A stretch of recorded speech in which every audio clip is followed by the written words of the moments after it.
C'est une information qu'Europe 1 vous révèle ce matin. Le gouvernement se prépare aux conséquences d'éventuelles listes communautaires aux élections locales. Et si des élus sortaient du cadre de la laïcité, notamment après les municipales, il est impossible d'interdire ces listes communautaires, dit le gouvernement, qui n'élude toutefois en rien d'éventuels risques. Parole hier sur Europe 1 de Sébastien Lecornu, ministre des collectivités locales, au micro de Sonia Mabrouk. Malgré tout, il y a des mesures à prendre une fois l'élection passée. Un maire qui détournerait ses pouvoirs de police.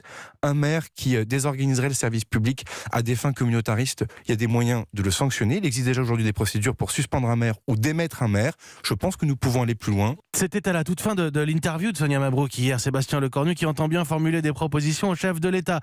On a enquêté tout au long de la journée les révélations pour Europe 1 d'Aurélie Herbemont. Emmanuel Macron a promis des mesures contre le communautarisme. La probabilité d'élection de maire étiqueté communautariste est très faible, mais le gouvernement veut être prêt à contrecarrer tous les élus qui chercheraient à satisfaire une clientèle en sortant du cadre de la laïcité.